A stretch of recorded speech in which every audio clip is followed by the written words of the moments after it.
Sorry, akala ko kasama.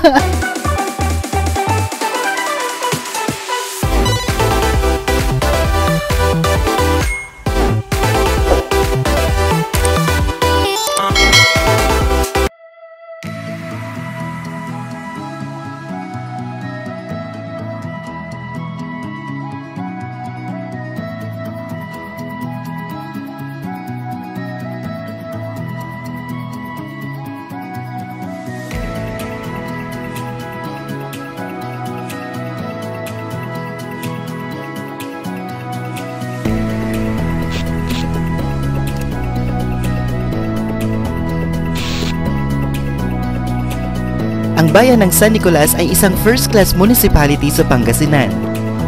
Binubuo ito ng 33 barangay. Alam niyo ba mga Klakwatsa na ang San Nicolas ay ang nag-iisang bayan ng Pangasinan that borders Nueva Vizcaya?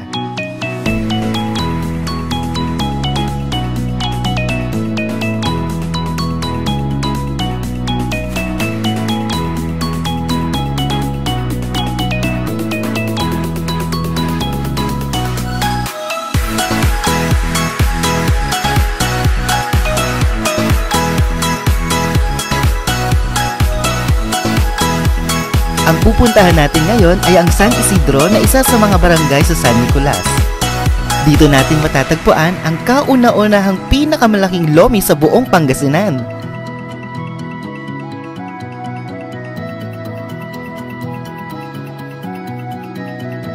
Target locked.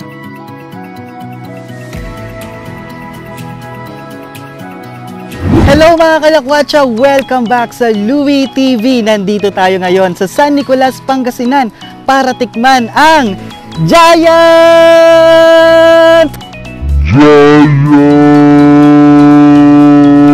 Lomi! Madami ring dumadayo dito mga Kalakwatsa para tikman ang kanilang Giant Lomi dahil nga sa apakalaki, apaka-overload sa toppings. Kaya ano pang hinihintay natin? Tara!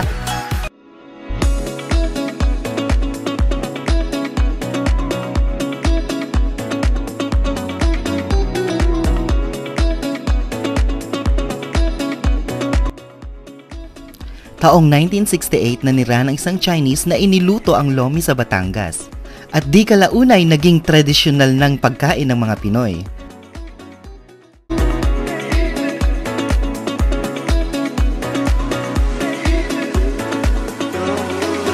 Ang kanilang Giant Lomi ay nagkakahalaga ng 450 pesos. Isa ito sa mga barkada package na pwedeng kainin ng kahit 8 tao. Ang regular lomi naman ay nagkakahalaga ng 40 pesos.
Ang kanilang putok batil patong ay nagkakahalaga ng 130 pesos na pwedeng kumasya sa 4 na tao.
Ang kanilang seafood gisado ay nagkakahalaga ng 70 pesos.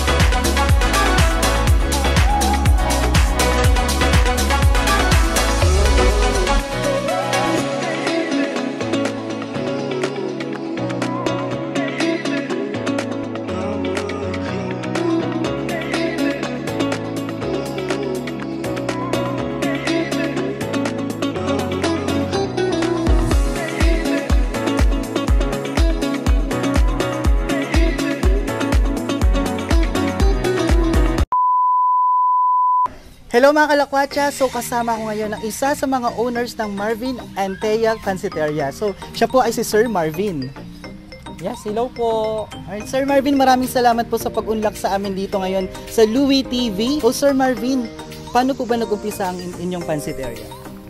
Nag-umpisa kami sa concert. Tawag nun, matagal na naming balak to ng kasama ko kasi actually dalawa kami may-ari nito. Yung best friend ko mula nasa Baguio kami, 2 years. Tapos na pag-isip-isip namin na mas maganda pala magpatayo ng sariling pansiteria. Tapos nagpatayo kami, tapos naisip namin yung giant lomi na ilabas kasi dito sa Pangasinan wala pa naman akong napansin na nagtinda ng ganon, ng giant lomi. Kaya naisip namin na magpatayo ng ganito, tsaka yung isa pa yung Pariok Batil Patong namin, tsaka yung bestseller namin na isa, at tsaka yung mga rice mill namin, marami pa pong iba dito sa Marvin and Thea Pansiteria. Ayun, so maraming salamat Sir Marvin at nalaman natin ang history at kung paano ba nabuo ang Marvin and Thea Pansiteria. So Sir Marvin, ang dami kasing bumabalik talaga dito. Ano po bang binabalik-balikan dito sa pansiteria po ninyo? Unang-una po sa lahat, swak na swak po sa budget kasi in 60 pesos, mabubusog ka na kahit bata man siya. Kanya niyang bilhin, yung 60 pesos na yon, madami na po siyang toppings at saka kung gusto niyo naman ng rice meal, meron din po kami 35 pesos at saka swak na swak din po sa budget po. Yun, maraming salamat sir. So mga kalakwatsa, titikman din natin maliban sa lomi ang kanilang pansit. So Sir Marvin, sa tingin po ninyo, bakit po ba importante sa Filipino culture ang pansit? Importante po siya kasi mula pagkabata ko po, yun na po yung traditional po natin na Filipino, lalo po pag birthday tsaka bagong taon dahil sa kasabihan po na pangpahaba daw po yun ng buhay. Pero sa amin po, nilalagyan po namin ng buhay at tsaka sarap po ng luto namin at tsaka pagmamahal para mas lalong dudumugin po ng mga tao. O di ba mga kalakwatsa? Dinaan nila sa sarap at pagmamahal. Ganyan dito sa Marvin and Thea Pansiteria. So mga kalakwatsa, excited na akong matikman ang kanilang giant lomi mga kalakwatsa. Fun fact lang, nag-iisang giant lomi dito sa Pangasinan. Tara at tikman na ang kanilang giant lomi at seafood pansit. Okay mga kalakwatsa, habang hinihintay natin ang ating order, gagawa muna tayo ng ating sauce. So gagawa tayo ng toyo mansi. Meron po sila ditong sibuyas, kalamansi at syempre ang toyo mga kalakwatsa dahil recommended ko pong sauce kapag kumakain kayo ng lomi ang toyo mansi. So let's go!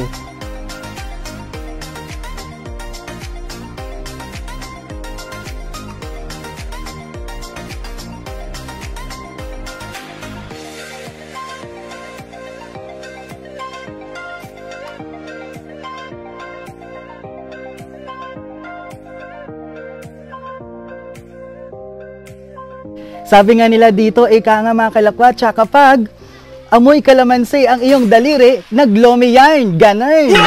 Alright mga kalakwatsa, so dumating na ang giant lomi at hawak ngayon ni Sir Marvin. Dumating na rin ang isa pa nating in-order mga kalakwatsa, ang Putok Batil Patong. Let's go!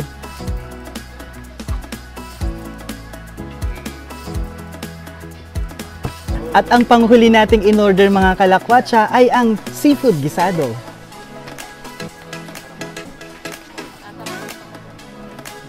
Okay mga kalakwatsa, uunahin po nating tikman ang Putok Batil Patong. Sa mga hindi pa nakakaalam ng Putok Batil Patong mga kalakwatsa, meron pa kasi itong sunny side up egg na kailangan po nating puputokin mga kalakwatsa para matikman o lumabas ang kanyang lasa mga kalakwatsa. So let's go! Tikman natin again ang Putok Batil Patong. So mga kalakwatsa, sa kanilang Putok Batil Patong, meron akong nakikitang Shanghai, fried siomai, pork, fishball, at chicharon mga kalakwatsa. And syempre, nandito ang itlog. At excited din ako matikman mga kalakwatsa dahil alam nyo mga kalakwatsa, mahilig ako sa pansit na may sabaw. So talagang nakikita ko rin na yung pansit nila ay may sabaw. Ayan mga kalakwatsa. Meron din mga kalakwatsang onion leaves sa kanilang putok batil patong.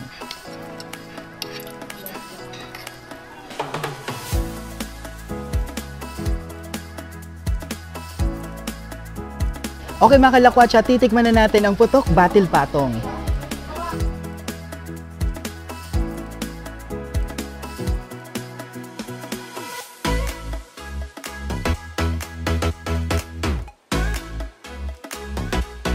Okay mga kalakwatsa, kung mapapansin natin, itong noodles na ginamit nila ay talagang para sa putok batil patong. So titikman na po natin mga kalakwatsa.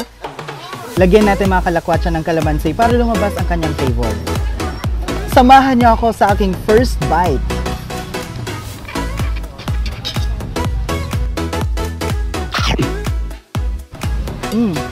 Grabe. Mga kalakwatsa, nagulat ako sa lasa niya. Maliban sa, as in talagang hindi siya ordinaryo talagang pansit talaga. So, meron akong nalasahan ditong parang pepper. Hindi naman siya masyadong maanghang mga kalakwatsa, pero talagang yung pepper malalasahan mo. So let's go, second bite natin.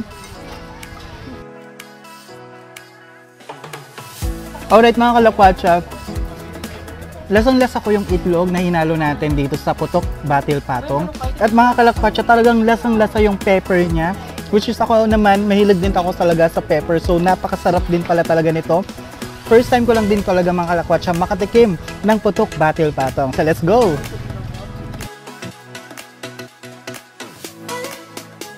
Alright mga kalakwatsa, nag-offer din po sila ng drinks po dito. Meron po silang melon at pineapple. Sa mga may high blood dyan, recommended ko sa inyo mga kalakwatsa ang pineapple. Pero sa ngayon, ang pinili kong inumin nila dito ay ang kanilang bestseller, ang melon. Okay mga kalakwatsa, ang isusunod naman natin ngayon ay ang seafood gisado.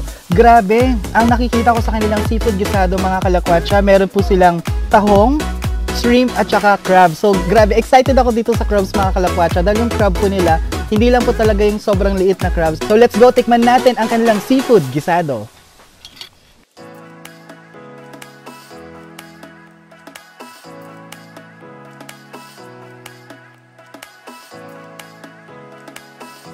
Okay mga kalakwatsa, so tara, tikman na natin ang kanilang seafood gisado.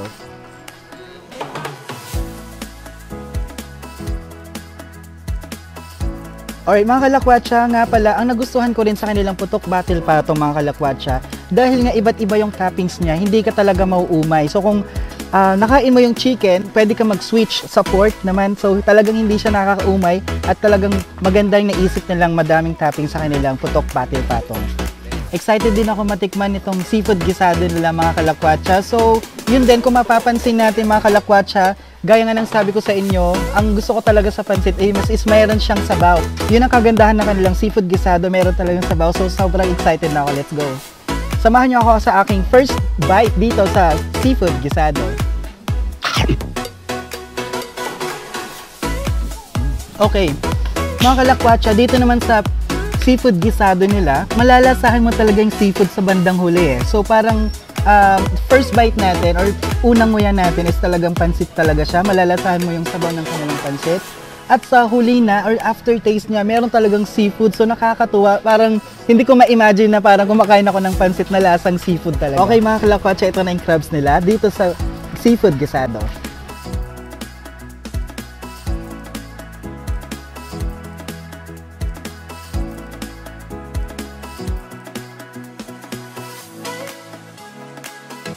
Grabe, excited ako sa crabs nila dahil talagang hindi lang yung crabs na maliit eh. Sarap. Okay, mga kalakwatsa, ang kagandahan ng kanilang crabs dito, kahit habang kinakain mo yung laman niya, talagang lasang-lasa mo pa rin yung flavor ng kanilang pansit. Okay mga kalakwatsa, disclaimer lang ha, yung may mga high blood dyan, again, ang ihanda nyo na sa tabi ninyo ang pineapple. Don't worry mga kalakwatsa, handa naman sila dito dahil meron po silang pineapple juice. Grabe talagang as in, hindi ako makapaniwala guys sa kanilang pansit. lasang-lasa mo talaga yung seafood. So talagang sa aftertaste niya, dun mo malalasahan yung seafood. Nandun yung lasa ng tahong, yung crabs, at lalo na yung crabs, nagulat din ako, yung laman loob ng crabs talaga, yung flavor ng pansit is talagang nandun din.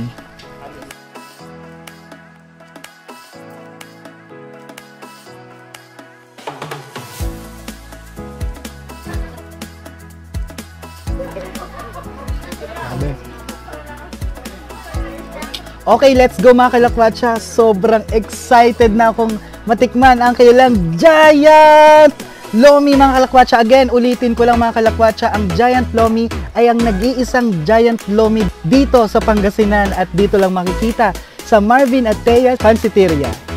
Ang Lomi kumpara sa Mami ay mas makapal ang kanyang noodles. Fun fact lang mga kalakwatsa, sa Chinese language, ang ibig sabihin ng lo ay to stew at ang mi ay noodle. So yan po ang Lomi. Kaya mas makapal ang noodles ng Lomi mga kalakwatsa. Kumbaga kapag pinapakuluan siya mga kalakwatsa, mas tumatagal siya sa tubig.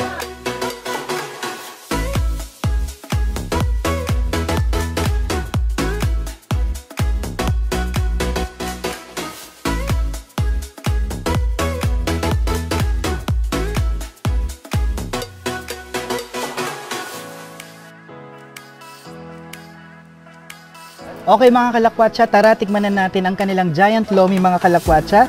So mga kalakwatsa, wag niyong kakalimutan lagyan ng toyo mansi ang Lomi para mas lumabas yung kanyang flavor. Actually mga kalakwatsa, ito ay first time ko lang din makatikim ng Lomi. So talagang hindi ko alam yung lasa niya, pero tignan natin kung ano ang lasa ng Giant Lomi dito. So yung kanyang sabaw mga kalakwatsa ay malapot-lapot po siya. So tignan natin, grabe, overloaded kasi yung toppings po niya. Napakadami ng toppings. So let's go. Talagang mabubusog ka. Mga kalakwatsa, ang kanilang Giant Lomi ay good for 4 to 8 person.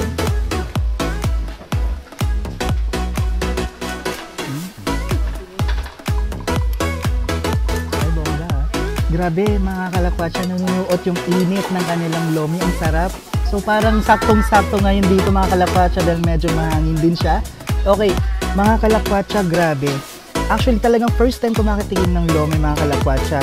In fairness, yung kanilang noodles is kinda soft and chewy mga kalakwatsa. So, napakasarap. So, itong mga chicken and Shanghai nila is homemade po ito. Sa pagkakalam ng lahat, ang karaniwang Lomi ay talagang fishball at kikiam lang. Pero mga kalakwatsa, maganda rin yung naisip nila na ihalo yung chicharon, yung Shanghai, yung chicken para talagang hindi ka mauumay mga kalakwatsa. After mo kumain ng chicken sa Lomi, pwede ka mag-switch sa pork naman. So talagang hindi ka mauumay mga kalakwatsa. Napakasarap ng kanilang Giant Lomi mga kalakwatsa. Dito pa rin sa Marvin and Thea Pansiteria. Isa pa mga kalakwatsa, ang nagustuhan ko sa kanilang Lomi is yung siomai. So talagang fried siomai po siya mga kalakwatsa. Let's go, tikman natin ang kanilang fried siomai.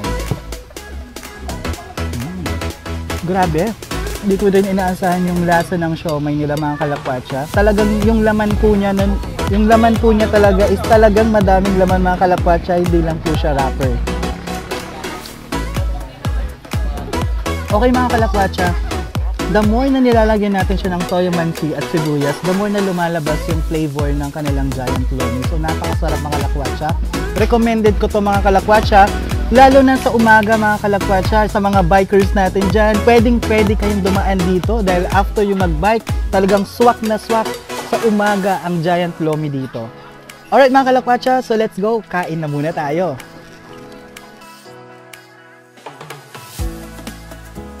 Grabe, natuwa din ako sa Shanghai nila.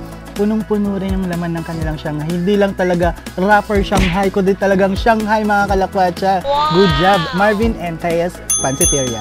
Grabe mga kalakwatsa, nabusog na naman ako. As in talagang legit, super overloaded. Nag-enjoy ako sa Giant Lomi dito mga kalakwatsa. So mga kalakwatsa, kasama ko pa rin si Sir Marvin, isa sa mga owners ng Marvin and Thea's Pansiteria. Invite niyo po mga Sir Marvin ang ating mga kalakwatsa para pumunta dito. Mga kalakwatsa, yung mga hindi pa nakatikim, at saka yung mga gustong tumikim ng aming luto, tsaka overload, umaapaw sa toppings, halina dito sa Marvin and Thea Pansiteria, located at San Isidro, San Nicolas, Pangasinan. Landmark po namin is dito po sa Arco ng Bensican Blue House po. Open po kami ng Monday to Sunday, pero pag Sunday po Mga kapatid, mga kalakwatsa, ang operating hour po namin is 1 p.m. hanggang 7 p.m. Pero sa Monday at saka Saturday po, 7 p.m. at saka 8 p.m. po ng gabi. Tara, halina dito mga kalakwatsa! A few moments later. Tara mga kalakwatsa, may nakita kung pwedeng i-take out dito dahil naubos kasi naman yung mga pagkain. Ito magagamit talaga natin to, so let's go. Ginagawa mo! So let's go mga kalakwatsa, huwag galing maingay. Sir, hindi po pwedeng iuwi yan!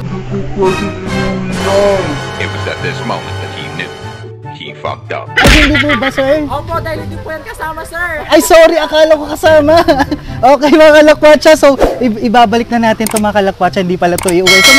Sa mga hindi pa nakapag-subscribe dyan mga kalakwatsa sa Louie TV, mag-subscribe na. Dahil hindi mag-subscribe, hindi magkakajowa!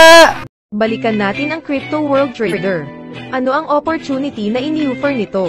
Sa pamamagitan lamang ng pag-subscribe sa programa ni Crypto World Trader, ay magkakaroon ka ng chance na kumita kada buwan, kahit wala kang ginagawa. Narito ang mga subscription packages na maaari mong pagpilian. Una, Bronze Subscription, nagkakahalaga ito ng 1,000 VNT token. Pangalawa ay ang Silver Subscription, nagkakahalaga naman ito ng 5,000 VNT token. At ang ikatlo ay ang Gold Subscription, nagkakahalaga naman ito ng 10,000 VNT token. Sa pamamagitan ng staking program, si Crypto World Trader na ang gumagawa o nagpapalaki ng crypto na pinang-subscribe mo. Paalala, lahat ng mga nagnanais na mag-subscribe sa programa ni Crypto World Trader, ay VNT ang ipanga-activate sa kanyang account. Kaya kung ikaw ay mayroon ng hawak na ibang crypto coin or token ay kinakailangan mo muna itong ipalit o i-swap bilang VNT at kung sakali namang wala kang anumang hawak na crypto ay kailangan mo munang bumili ng VNT token. This vlog is sponsored by Vention app. Para sa mga mahilig sa online games, download na mga kalakwatsa. Pumunta lang sa browser at magtungo lamang sa vention.app. Mga kalakwatsa, sana na-enjoy nyo ang video na ito. Suportahan po ninyo ako at i-click ang subscribe button para magkasama-sama ulit tayo sa susunod na vlog.